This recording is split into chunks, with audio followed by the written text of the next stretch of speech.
G'day guys, welcome back. Got something a little different for you today. I am still building the wall, that's still getting done. I've been installing some surveillance cameras in between doing the wall. And yeah, I bought this kit quite a while ago and it's sort of been sitting because I came up with a little bit of a problem I was trying to work out how I was going to mount these because sounds quite simple. It comes with a mount, and this one is for mounting the actual cameras. And I opted for the kit that comes with a solar charging panel. So you get a solar panel and it has a mount like that, only it's black. And you get the solar panel itself, which mounts onto exactly the same mount, only it's black.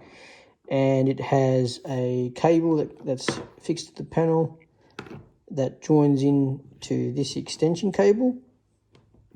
And then the other end of that plugs into your camera, and that way the solar power charges the battery in the camera.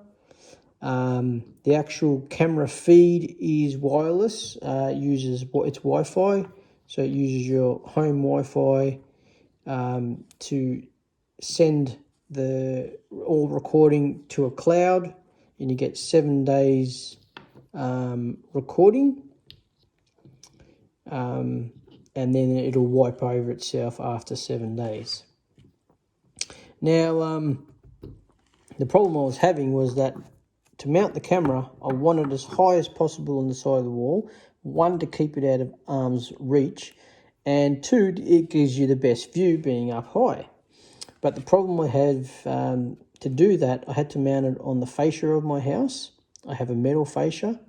It's only 100mm high, so probably about that high, which fits this in. This is about just over 50mm, 2-inch. I think it's about 60mm, something like that. And or the base of that is probably about 50. But the problem was that when it's mounted on the fascia, the stick out of the mount was not far enough for the camera to clear the gutter. So when you angled the camera up to get the best view you possibly can get, it would hit the gutter. So you'd have to tilt it down so that, well, it would not allow you to tilt it up far enough to get the best view possible. So I came up with this idea of this spacer mount, I suppose you'd call it, and that's going to be fixed to the fascia, and then the mount connects to that. And if you can imagine the guttering, which comes up here, comes out almost it's 100mm wide, comes out, but then it sort of radiuses up, and that gives me enough clearance that when the camera is screwed onto the mount, I can now angle it up to the angle I need without it hitting the gutter. So that was all good. But that also created another problem, is because I wanted the cable to run through this hole, not over the top of the gutter to get to the solar panel, because I didn't want a cable hanging out there. If it's in the sun, the cable, I don't know if it's UV rated, eventually it'll degrade and, it cause you all sorts of problems. So I opted to drill a hole through here and a hole through the fascia. I also needed an additional 3 holes for the mounting bolts. So the design of this base incorporated 3 holes on the same PCD as the 3 holes on the mount there. And the mount actually has a notch. It comes with a notch cut out of it, like it's made to receive a cable. So that also made me think that this is going to work, is that we drill a hole through here, we run the cable which connects to, we've got camera mounted on here, remember, and the cable come from the camera into that slot and then run down into this hole, out the back, through a hole in the fascia, and then, well, this is the cable itself, and then this end of the cable will then go off and join into the solar panel, join up to the connection on the solar panel, which you'll see me how I mount that later in the video. Okay, so let's assemble this and show you how we did. Now, all these parts, I didn't buy them, and as far as I know, you can't buy them. So I jumped onto Fusion 360 and I designed these pieces in Fusion 360. That is free for non-business users to use, as hobbyists. Yeah, you can join that yourself, and there is tons of tutorials online on how to use it. But yeah, it's a great, and I found it very easy to use once you watch a few tutorials and you get your head around the buttons and what's needed. There is a learning curve, I will not lie, but once you watch a few tutorials, it'll all start to fall into place. Just sort of start with easy projects and work your way up. Right, I don't really want to get into that today, but these are all 3D printed. And like I could have actually made these out of metal, because I have a lathe and a mill, and I even have an indexing head, so doing these PCDs would not have been a problem, but it was so much easier to draw it on Fusion and then 3D print it, because it's strength-wise, this is more than strong enough to do what for this application that I need it to do. And this is PETG, so that's pretty UV stable, so the sun won't deteriorate it anytime soon. It should last for many, many years. Okay, so we're making it out of plastic. The design was really easy, and the printer did all the work, saved me a lot. I just printed it, designed it, and walked away and let it print. But we have a couple of pieces here. We have the base, which you've already seen. Its features are, which the base is basically the same as this. I've just I've copied the base.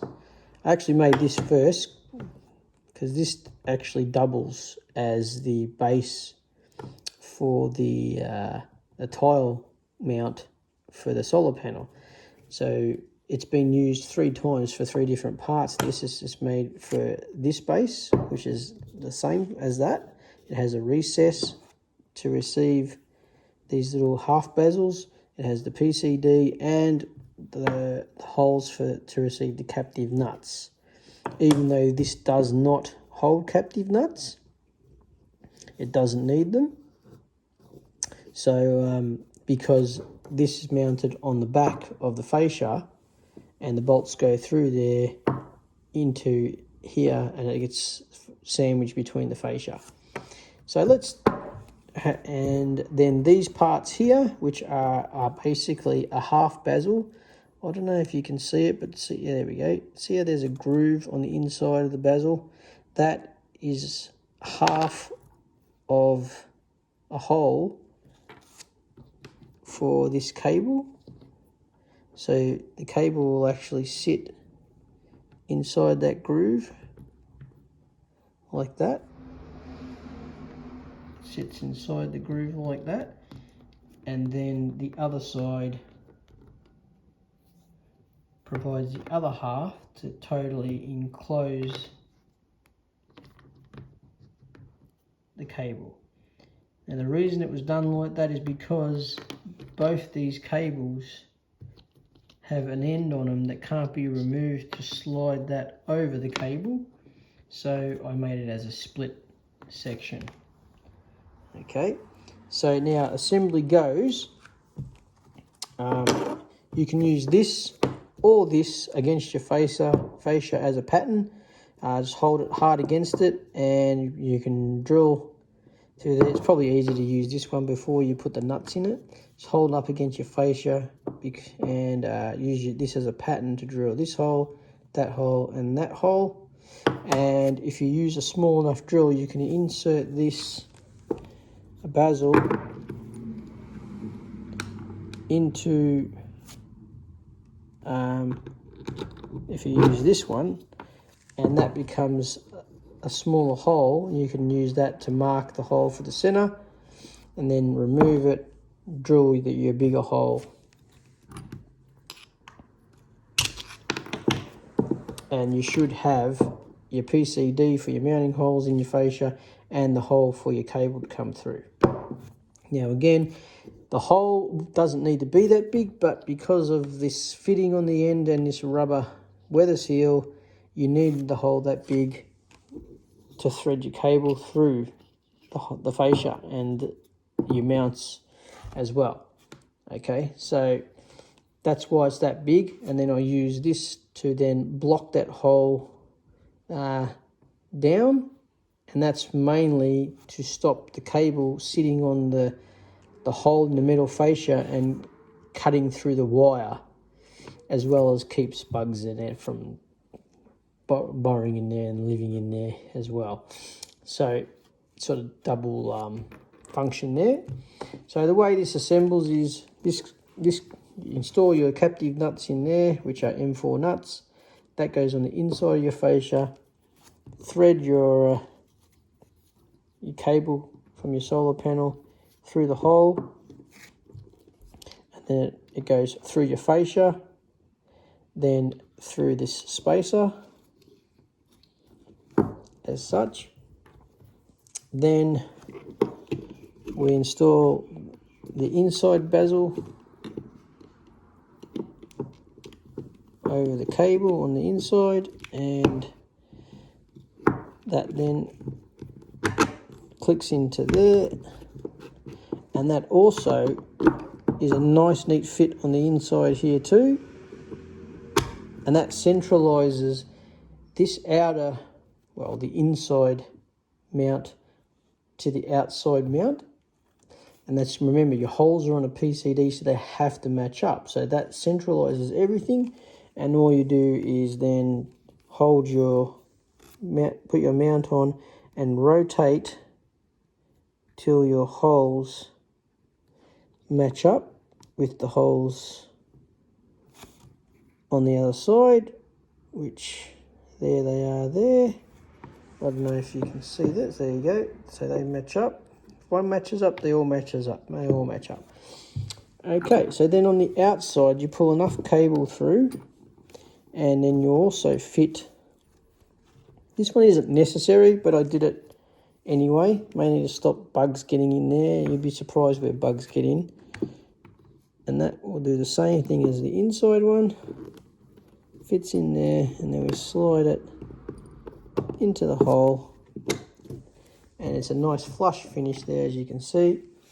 Now that that's through, you make sure you have enough cable that you're going to be able to reach, which probably you do. You can actually still pull more through before you put this on. You can pull as much cable through.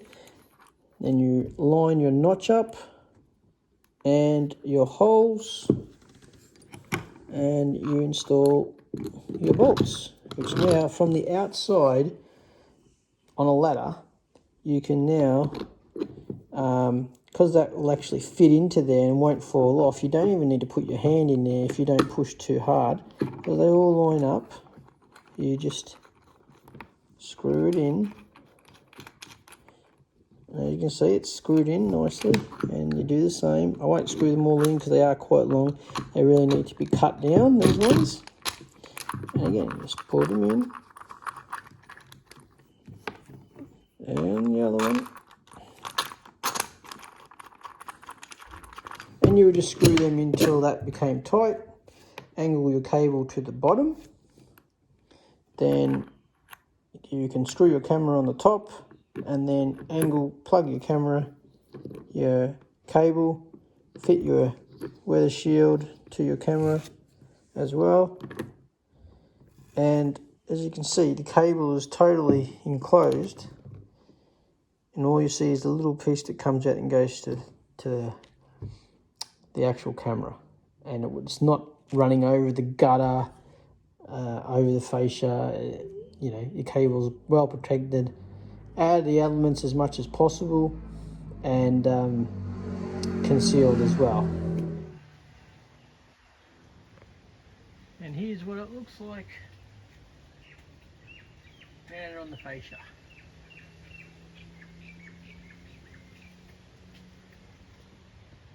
And this fascia is only very thin, less than a millimetre I'd say thickness.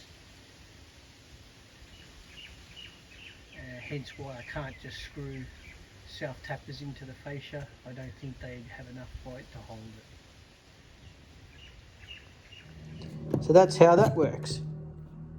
Now we'll move on to the other mount, and which basically utilises this same sort of system, only you don't need this extension piece, but it's made to mount on the tile itself. It has an extra hole, but we'll get to that next. Hey guys, just working on the solar part of this for my surveillance camera. I have a tile here which I've drilled a 8mm hole and a 16mm hole through it. The 16mm hole is for this bit of rubber to go through like that. Get that out of there. And the 8mm hole is for this bolt, which I've 3D printed this mounting disc. It has captive nuts on the bottom. They're M4 nuts, and on this side we have a hex recessed to stop the captive the head of this bolt, and that clicks into there nicely so that won't spin either. And then these holes are set out on the PCD to match the mounting bracket for the actual solar panel. And the idea to keep it a very neat install, so we don't see wires running on the outside, this has a little notch that came with it, the little notch out of the bottom of it for a cable to run in there. So what I'm going to do is I'm using that notch for the solar panel cable to run in, and then that was all hidden within this, which is mounted to the tile. So basically we mount that to the tile, just a washer and nut on the underside,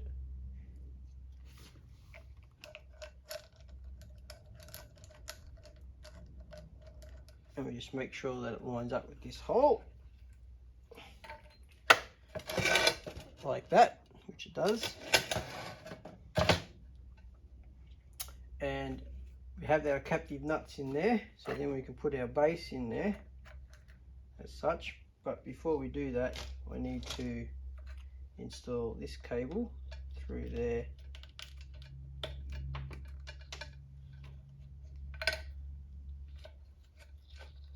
the underside, and then that cable will sit out through there like so.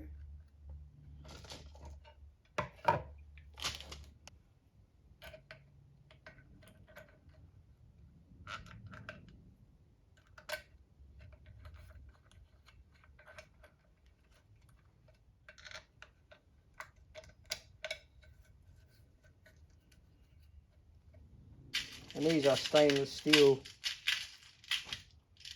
bolts, and the nut, because they're going to be in the weather. You don't want them rusting up.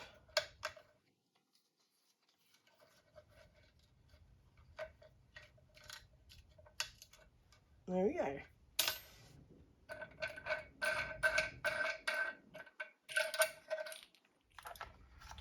Now fit that.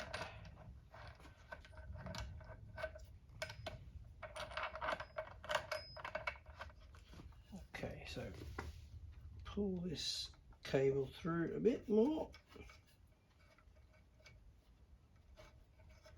till we're happy with the amount of slack we have, which we don't really need a lot, just depending on the angle that we're going to set it on. So I'm just locking it up now, and there we are. We're all locked up, and that's ready to go onto the roof. We'll go back up there and install it. I'll just give you a quick look behind it. So there's the bolt that's holding it on there. The through plug that will join onto the connector. The extension cable that's already in the I've already ran through the roof. And then you have the cable. It's a really neat install. No cables running out under there. It's all internal. Nice little neat install. Your 3D printer can be your custom installation machine. Yeah, just with a little bit of imagination. Yeah, there you go. All right, guys. See you up there. All right, guys.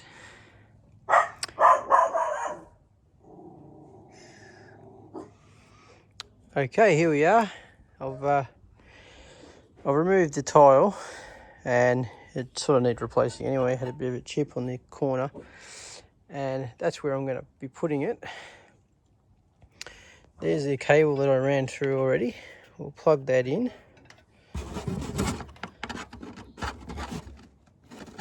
Plug it in.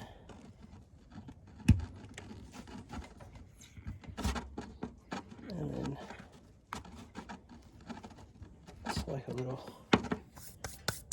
water protector for it. And now we'll just sort of put the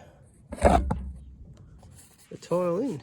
Okay, now we'll install the tile. It goes underneath that one, sits on top of the other one.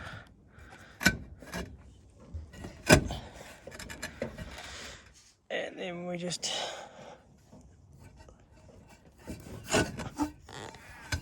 lift up and pull these ones back down.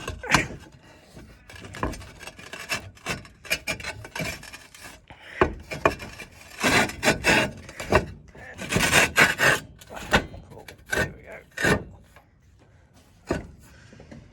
Okay, so now we just angle that this way a bit. And there we are, a really sweet install that probably no one's going to see, but don't have to worry about too much sun exposure, because otherwise the cable would have had to run down and under there, or all the way down here to get back inside the house. So now we don't have to worry about that. Very nice and clean. I'm underneath my little veranda here. Camera's going to be mounted from looking from this point down, so I can see my gate there. Something like that. So I'm going to run my cable for my solar power charger. Camera will be mounted here. I'm going to run my power cable along here, and that's the fascia of my my gutter fascia, and I've drilled a hole through that. And the reason I drilled a hole that big, which is 16 millimeters, is because the little shroud for the, I'll show you the other end, that little shroud to cover the joint connection from the solar lead to this extension cable is 16 millimeters. So, and there's no way of getting it off unless you cut it off and then try and put it back on again. So I drilled the hole so I could fit it through, and I've already passed it through, and I've made this on my 3D printer. It's just like I suppose you call it a basil. It has a 3 millimeter hole just big enough to fit over the cable that runs through there, yet it's wide enough to cover that 16mm hole. So that nut comes off. Because I can't slide it over the end of the cable, I've made it a split nut, or split thread. I don't know if you can see that in that light. There it is. It's split, and then it joins together. So basically you thread the cable through the hole, and then you put this on either side of the cable and then slide it up into the hole and then fit the nut. And it's, you know, all covered and concealed, and the cable is protected from being cut by the sheet metal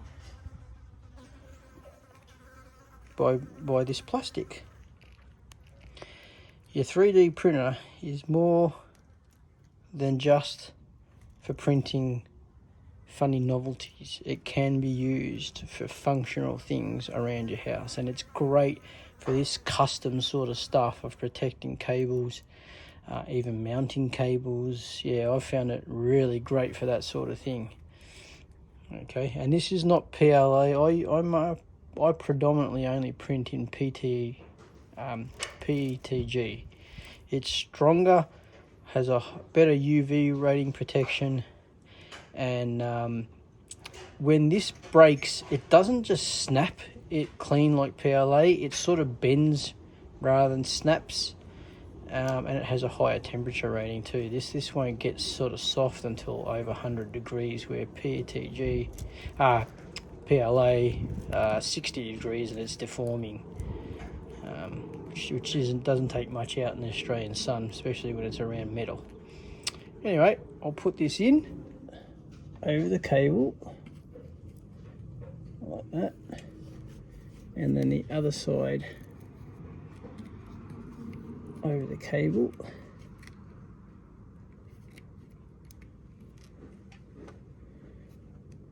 Very difficult with one hand. And then slide it into the hole, and that's it there. And you can still pull the cable out or push it in once it's in place. So now I have to go over the other side, and I'll fit the nut on the inside of the fascia. I'll just push the tile back and I should be able to reach the nut, the threads that are on the inside. But that's basically how it's going to look, like that. And the cable will just, I would have done it directly over here, but then my drill would have been on an angle and the hole would have been ovaled rather than straight. So I've opted to do it like that, and then I'll just bend the cable back to here and then run it down the inside of here. There's where I've mounted the camera. Cable runs along there and up into the roof using that bezel that I installed earlier. And I don't know if you can see it. See that light that just comes on there? Well, that's the motion detector because it's seeing me, but it was blue a minute ago, and that indicates that it's charging. It's being charged, so the solar panel, the connection is working, and I know it's being charged. And I can also monitor that it's being charged by checking the camera setting within the app. This is a Swan system. They're all white. There it is, the blue light to say that it's charging. It is a okay system. The app is a bit glitchy, and you really need good Wi-Fi to get a really good result, because while you're watching, they only record when they pick up movement. And to do that, you get alerts all the time from the movement, so that can be annoying. So basically, there are there is a function in there that you can sort of block out where trees move and where people would be walking past but not on your property, or cars driving by, so that it doesn't set it off all the time. But yeah, even shadows on the ground at a certain time of day when the trees move, or a bird flies past, you'll still get an alert. But you can avoid a lot of that too by subscribing to, I suppose, their premium edition, and they'll give you a better type of software that will block out animals and birds and only pick up humans and that sort of thing. Well, I haven't done that yet. I'm still sort of setting them up and trying to see if I can work out a way without getting alerts, without having to subscribe to that sort of thing. It's just an extra cost there if you don't need it.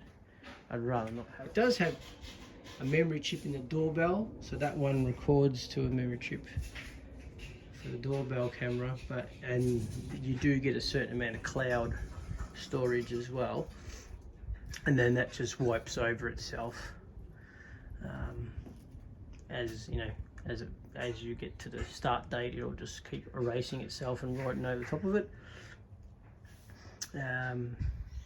It's ease of convenience for installation, but I would rather record back to a DVR to have my own system, so I didn't have to rely on cloud or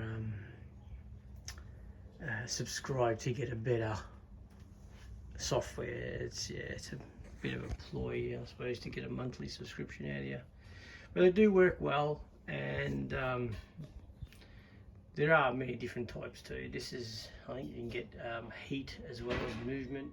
Alright, so that's installed. I only have one more to go, and that's going to go back of the house to pick up the whole backyard down that direction, mount it up from there. I would have rather have that camera from here looking down, but the only place to mount it was on the house, and as you can see, when the camera is close to the house, you sort of only pick up wall, and I mean, you can still see the gate down there, but yeah, you pick up a lot of wall, and if you turn it out, all you pick up is more fence. I didn't really want it sticking out this far to get a better angle, which is why I opted to cut in a bit shorter and go underneath the little veranda there. So that way if somebody comes in over the gate, I'm going to see them. And generally if they're going to try and come down here, they're going to try and get into the back door anyway, so you're going to see them. Alright guys, that's it for this one.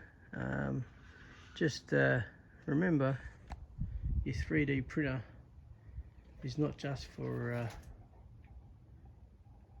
making funny models and little ornaments. It can be used for functional things, you know, and there are many different types of filaments out there for stronger applications, though. You do have to make sure your printer is capable of printing them. Please like and subscribe, and catch you on the next one. Cheers.